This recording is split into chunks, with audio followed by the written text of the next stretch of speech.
When you get your 510 eGo kit, each of the 2 e-cigarettes that are in there is going to come with a battery, an atomizer that screws onto the battery,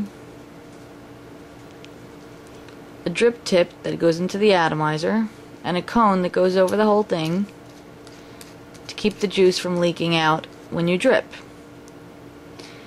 Once everything is together, you're going to want to make sure your battery's on. If you push the button and it lights up blue, that means it's on. If not, you've got to hit it a couple times quickly till it blinks, and then you'll be able to push it and it will be on.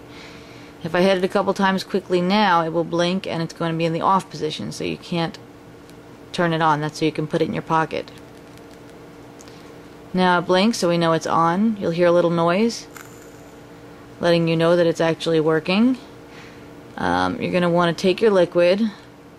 First time that you use it, you're going to want to put about 5 or 6 drops in to get it primed, because it's very dry when you first get it.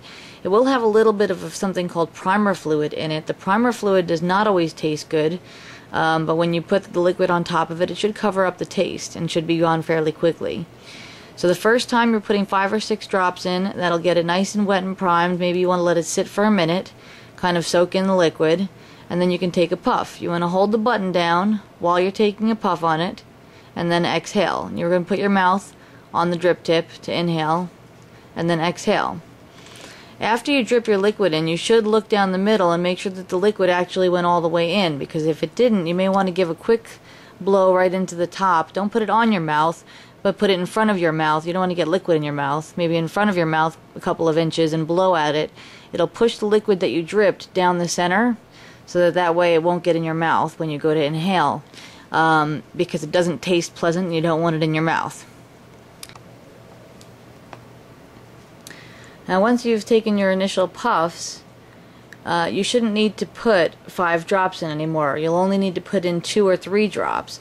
2 or 3 drops should give you somewhere between 6 and 10 puffs, depending on how big your puffs are. Eventually you'll learn how many puffs you can take before you need to add more liquid. So after you start using it for about an hour or 2, you'll figure out how many drops you need to put in and how many puffs you can take for that many drops.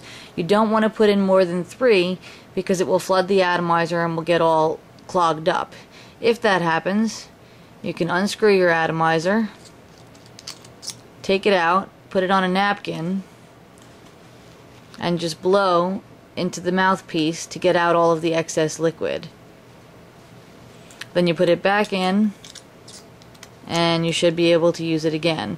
But you'll want to take a puff or 2 before you add more liquid. And again, try once you've primed it to only stick to 2 or 3 drops at a time.